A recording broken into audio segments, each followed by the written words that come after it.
Welcome to Pallavi TV. Municipal ఎన్నికల schedule అయితే release అయింది. నామినేషన్ల ప్రక్రియ కొనసాగుతా ఉన్న పరిస్థితి కనిపిస్తుంది. రాష్ట్ర వ్యాప్తంగా 118 మున్సిపాలిటీలు, 7 నగరపాలిక సంస్థల్లో ఎన్నికలు జరగబోతా ఉన్నాయి.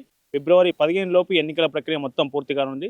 ప్రస్తుతం మనం సిద్దిపేట జిల్లా చేర్యాల మున్సిపాలిటీలో ఉన్నాం. చేర్యాల మున్సిపల్ ఆఫీస్ ముందు ఉన్నాం. ఈ చేర్యాల మున్సిపాలిటీలో భిన్న పరిస్థితులు ఉంటాయి.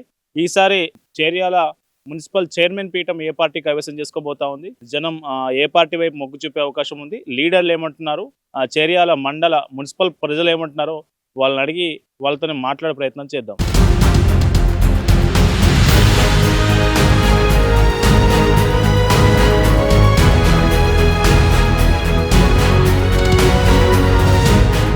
అన్న, ఏం పేరు అండి? పేరు? నా పేరు నాని అన్న.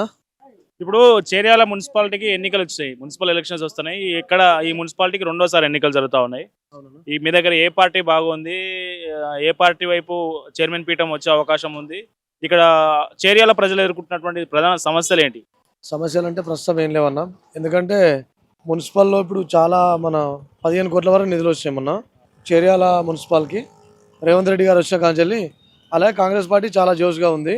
అభ్యర్థులు కూడా అంతా సీనియర్లు ఉన్నారు కాంగ్రెస్ పార్టీలో. ఇప్పుడు రేవంత్ రెడ్డి ప్రభుత్వం వచ్చి అన్ని అభివృద్ధి చేసినట్టు కదా, ఈ 2 ఏళ్లలో చేర్యాలకు జరిగినటువంటి అభివృద్ధి ఏం జరిగింది చెప్పు? నగర మన చెరువు సుందరీకరణ అండ్ వాటర్ ప్లాంటే కానీ నిన్న ఎంపీ గారు వచ్చి ఓపెన్ చేశారు.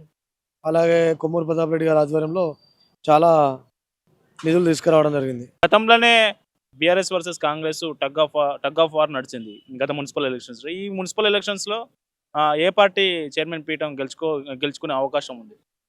ఖచ్చితంగా కాంగ్రెస్ పార్టీ గెలుచుకుంటుంది అనుకుంటున్నాను. ఎట్లా? గవర్నమెంట్ ఉంది కాబట్టి ఎట్లాగూ మున్సిపల్కి మొన్న నిధులు వచ్చాయి కదా, అట్లా ఇంకా కూడా మన నియోజకవర్గ ఇన్ఛార్జి కొమ్మూరు ప్రతాప్ రెడ్డి గారి ఆధ్వర్యంలో ఇన్ఛార్జ్ మినిస్టర్ పొంగులేటి శ్రీనివాసరెడ్డి అన్న గారితో మాట్లాడి చాలా తీసుకొస్తున్నాం నిధులు.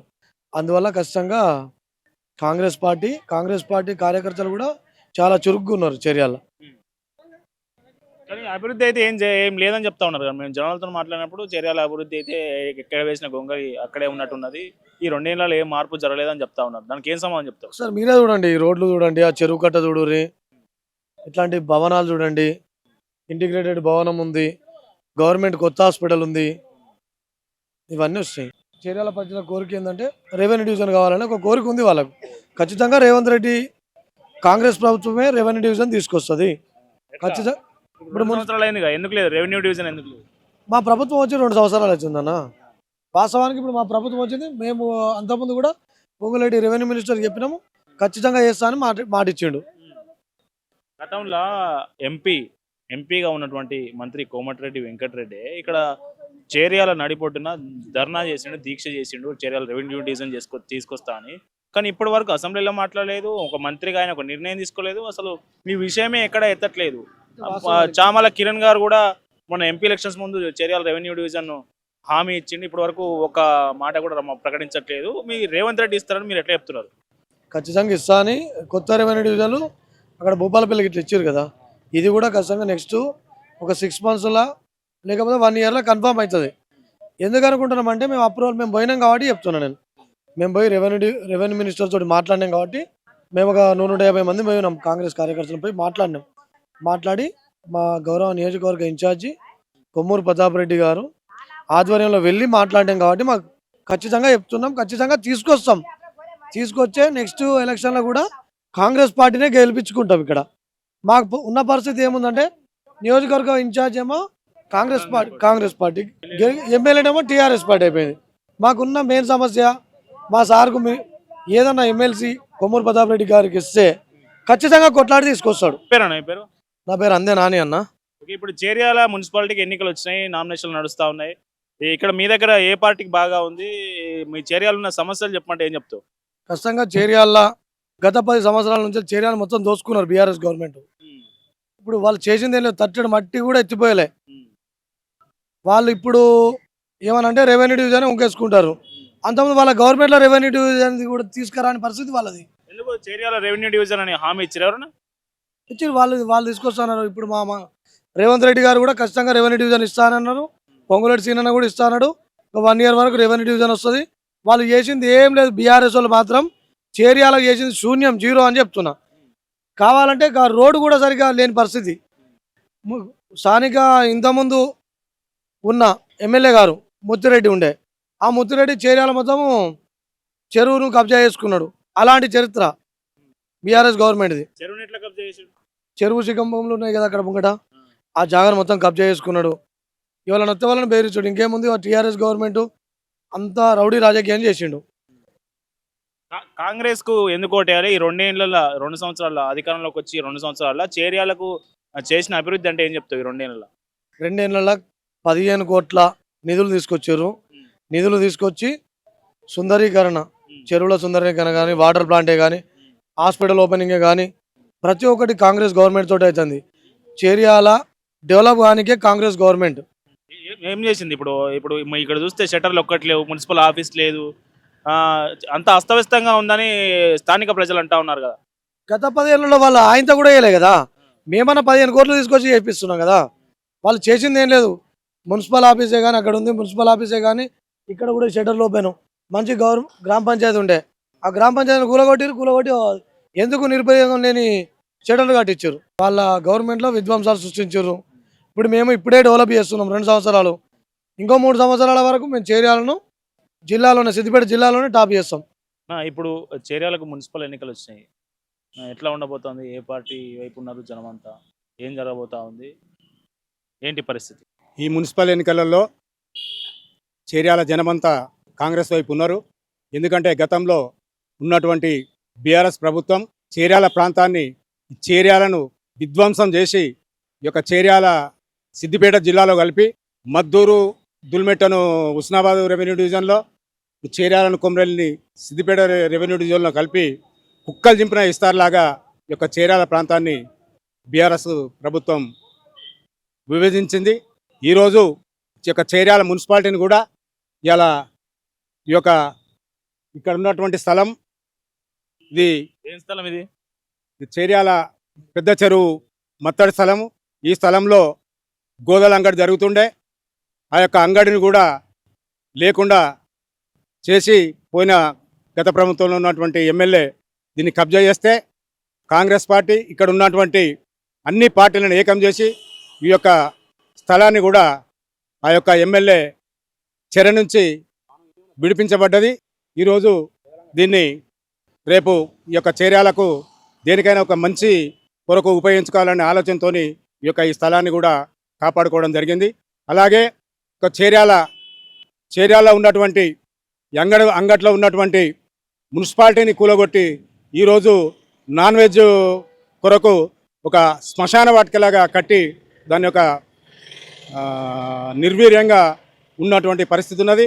అలాగే మున్సిపాలిటీకి నెలకు ఒక 3-4 లక్షల కిరాయిలు వచ్చేటువంటి షటాలను కూడా అన్నింటిని కూలగొట్టి ఈరోజు ఒక 100 కుటుంబాలను బజార్న పడేసి ఆ కుటుంబాలు కూరగాయలు అమ్ముకున్నటువంటి వాళ్ళను కూడా బతుకుదెరిగినటువంటి పరిస్థితి చేసినటువంటి చరిత్ర ఆ యొక్క బీఆర్ఎస్ వాళ్ళకు ఉన్నది. కాబట్టి అవన్నీ కూడా చేర్యాల ప్రజలు ఆలోచిస్తున్నారు. అలాగే ఈరోజు చేర్యాల నడిబొడ్డున చేర్యాల నడి ఊర్లో ఉన్నటువంటి దవాఖానాను తీసుకుపోయి ఊరవతల అక్కడ మార్కెట్ అవతల పెట్టినటువంటి పరిస్థితి ఉన్నది. ఈరోజు చేర్యాలలో ఉన్నటువంటి ముతక వాళ్ళు కూడా హాస్పిటల్కి పోయి మళ్ళీ ఆడ ఎవరు లేకపోతే ఆడికి పోవాలంటే కూడా చాలా ఇబ్బంది ఉన్నది. కాబట్టి చేర్యాల ప్రజలను చిత్రహింసలు చేసి చేర్యాల ప్రజలను ఇబ్బందుల పాలు చేసినటువంటి బీఆర్ఎస్ వాళ్ళను చిత్తుగా ఓడించి ఇలా రేపు డెవలప్మెంట్ చేసేటువంటి కాంగ్రెస్ వాళ్ళని ఎన్నుకోవాలనేది ప్రజల దృష్టిలో ఉన్నది. కాంగ్రెస్ పార్టీ వచ్చిన తర్వాత ఈ 2 సంవత్సరాల్లో కూడా చాలా అభివృద్ధి కార్యక్రమాలు చేసింది. ఇవాళ 15 కోట్ల రూపాయలు తీసుకొచ్చి వివిధ అభివృద్ధి కార్యక్రమాలకు చేపట్టినట్టు ఉంటుంది. దానికి నిదర్శనమే ఇక్కడ ఉన్నటువంటి పెద్ద చెరువు కట్ట కూడా 3 కోట్లు చేసి సుందరీకరణ చేసేటువంటి అది ఉన్నది. మొన్ననే ఫౌండేషన్ స్టోన్ కూడా వేయడం జరిగింది. 3 కోట్లతో ఇక్కడ సుందరీకరణ జరుగుతుంది. అలాగే 15 కోట్లతోని చేర్యాల్లో ఏదైతే పెండింగ్ పనులు ఉన్నాయో ఆ పెండింగ్ పనులు అన్నింటిని కూడా పూర్తి చేయాలని చెప్పి ఈరోజు ఆ 15 కోట్లు కూడా వాడుకోవడం జరుగుతున్నది. గత ప్రభుత్వంలో ఉన్నటువంటి ఈ యొక్క మున్సిపాలిటీలో ఉన్నటువంటి కమిటీ కూడా ప్రజల గురించి ఏం పట్టించుకోకుండా వాళ్ళ స్వార్థం కోసం, వాళ్ళ అవసరాల కోసమే చేసినటువంటి చరిత్ర ఉన్నది. గత కమిటీ ఏదైతే ఉన్నదో మొత్తం అవినీతిలో కూరుకుపోయి ప్రజలకు చాలా దూరంగా ఉండి ప్రజలకు అన్ని విధాల వ్యతిరేకమైన కార్యక్రమాలు తీసుకున్నది. కాబట్టి ఈరోజు కాంగ్రెస్ పార్టీ కూడా ఒక మంచి ఆదర్శమైనటువంటి నాయకులను ఎన్నుకోవాలని చెప్పి ఒక మంచి అభ్యర్థులకు ఈరోజు టికెట్లు ఇచ్చి జనములకు తోలుతున్నారు. కాబట్టి తప్పకుండా కాంగ్రెస్ పార్టీని చేర్యాల ప్రజలు ఆదరిస్తారు. చేర్యాల మున్సిపాలిటీలో కాంగ్రెస్ పార్టీ జెండా ఎగురుతుందని కూడా చెప్తా ఉన్నాం. తప్పకుండా కూడా కాంగ్రెస్ పార్టీ మెజార్టీ వస్తుంది. చేర్యాల మున్సిపాలిటీలో కాంగ్రెస్ పార్టీ చైర్మన్ కూడా అవుతాడని చెప్తున్నాం. ఎందుకంటే గత వాళ్ళు చేసినటువంటి తప్పుడులే ఈరోజు కాంగ్రెస్ పార్టీకి అనుకూలంగా ఉంటాయి. కాంగ్రెస్ పార్టీ కూడా ఒక మంచి అదిలేపోతుంది. మాకున్నటువంటి నాయకుడు కూడా కొమ్మూరు ప్రతాప్ రెడ్డి ఒక మంచి నాయకుడు. ఆయన స్వయం శక్తితో ఎదిగి ఆయనే అదైనటువంటి నాయకుడు. ఏమాత్రం కూడా అవినీతికి తావి ఇవ్వకుండా ఒక మంచి కార్యక్రమం తీసుకుని ఆయనకు కూడా ఈ యొక్క చేర్యాల టౌన్ మీద ఒక మంచి ప్లానింగ్తోని చేర్యాల టౌన్ను అభివృద్ధి చేయాలనే ఆకాంక్షతో ఉన్నాడు. కాబట్టి తప్పకుండా చేర్యాల పట్టణాన్ని అభివృద్ధి పథంలో తీసుకుపోతాం. కాంగ్రెస్ పార్టీ ఆధ్వర్యంలోనే ఈ యొక్క గత ప్రభుత్వము బీఆర్ఎస్ ప్రభుత్వం చేసినటువంటి విధ్వంసాన్ని మొత్తం కూడా చేర్యాల మళ్ళా ఒక తాటి మీద తీసుకొచ్చి ఒక మంచి లైన్కు తీసుకురావాలనే అభిప్రాయంతోనే మా నాయకుడు ఉన్నాడు. కాబట్టి తప్పకుండా ఇక్కడ కాంగ్రెస్ పార్టీ జెండా ఎగురుతుంది. ఎందుకంటే కాంగ్రెస్ పార్టీ రేపు చేర్యాలను రెవెన్యూ డివిజన్ కూడా చేయాలనే ఆలోచనతో ఉన్నది ఈ నాలుగు మండలాలను కలుపుకొని. కాబట్టి ఈ జిల్లాల పునర్వ్యవస్థలను కూడా ఎందుకంటే ఈ ప్రాంతాన్ని అంతా ఒక్కటి చేయాలనే ఆలోచన. గతంలో చేర్యాలకు ఎంతో ఘన చరిత్ర ఉన్నది. ఇది ఒక నియోజకవర్గం ఉన్నటువంటి చేర్యాలను ఈరోజు ఏ స్థాయికి తీసుకొచ్చింది ఆ గవర్నమెంట్ అంటే మొత్తం ఒక చేర్యాల పట్టణం అనే స్థాయికి తీసుకొచ్చింది. కాబట్టి రేపు రాబోయే రోజులలో ఈ యొక్క చేర్యాలను పూర్వ వైభవం తీసుకురావాలని చెప్పి కాంగ్రెస్ పార్టీ తలంపుతో ఉన్నది. కాబట్టి తప్పకుండా ఇక్కడ కాంగ్రెస్ పార్టీ జెండా ఎగురుతుందని చెప్పి చెప్తా ఉన్నాం. తప్పకుండా మున్సిపాలిటీలో కాంగ్రెస్ పార్టీ చైర్మన్ అవుతాడని కూడా చెప్తా ఉన్నాం. ఇప్పుడు మీరు సీనియర్ నాయకులుగా ఉన్నారు ఇక్కడ గత దశాబ్ద కాలంగా. అట్లాగే ఎన్నికలప్పుడు అసెంబ్లీ ఎన్నికల ముందు కొమ్మూరు ప్రతాప్ రెడ్డి గారు హామీ ఇచ్చారు, నేను గెలిస్తే రెవెన్యూ డివిజన్ చేస్తే చేర్యాలని. ఆ తర్వాత ఎంపీ ఎలక్షన్ జరిగినాయి. చామల కిరణ్ గారు ఇదే గాంధీ దగ్గరికి వచ్చారు, నేను గెలిస్తే రెవెన్యూ డివిజన్ చేస్తున్నారు. అంతకుముందు గత ప్రభుత్వ హయాంలో కూడా మంత్రి కోమటిరెడ్డి ఎంపీగా ఉన్నటువంటి కోమటిరెడ్డి ఇక్కడికి వచ్చి దీక్ష చేసి మరీ చెప్పారు, నేను గెలిస్తే రెవెన్యూ డివిజన్గా ఖచ్చితంగా చేయాలని ఆ గవర్నమెంట్ మీద నిరసన తెలిపారు. ఇప్పుడు ఈ గవర్నమెంట్ వచ్చి కాంగ్రెస్ గవర్నమెంట్ వచ్చి 2 సంవత్సరాలైంది, ఇప్పటి వరకు రెవెన్యూ డివిజన్ మీద ఎవరు ప్రకటన చేయలేదు. ఎందుకు చేయట్లేదు? ఈ ప్రాంతాన్ని రెవెన్యూ డివిజన్ చేయాలని చెప్పి ఇప్పుడైతే వాగ్దానం చేసిన నాయకులకు కూడా చిత్తశుద్ధి ఉన్నది. తప్పకుండా చేయాలని ఆలోచన ఉన్నది.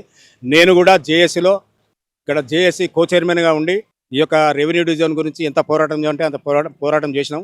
ఇప్పుడు మేము కూడా అక్కడ చేసేది ఉన్నది. ఇప్పుడు ఎందుకు ఆగింది అంటే ఈ యొక్క జిల్లాల పునర్విభజన కోసం మాత్రమే ఈ యొక్క రెవెన్యూ డివిజన్ ఆగి ఉన్నది.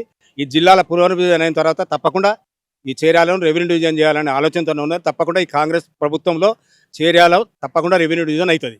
ఇప్పుడు ప్రతాప్ రెడ్డి గారు కూడా మాట ఇచ్చిండు, ఆయనే చిత్తశుద్ధితోనే ఉన్నాడు. ఎంపీ గారు మాట ఇచ్చిండ్రు, వాళ్ళు కూడా చిత్తశుద్ధితో ఉన్నారు. తప్పకుండా ఎందుకంటే ప్రతిపక్షంలో ఉండి రెవెన్యూ డివిజన్ కావాలని పోరాటం చేసినాం. ఇలా ప్రభుత్వంలో ఉన్నాం కాబట్టి తప్పకుండా రెవెన్యూ డివిజన్ ఇచ్చే స్థితిలో ఉన్నాం కాబట్టి తప్పకుండా ప్రభుత్వంతో రెవెన్యూ డివిజన్ తీసుకొస్తాం. రెవెన్యూ డివిజన్ తప్పకుండా వస్తుంది. మా నాయకుడు కూడా చిత్తశుద్ధితో కొమ్మూరు ప్రతాప్ రెడ్డి గారు ప్రయత్నం చేస్తున్నారు.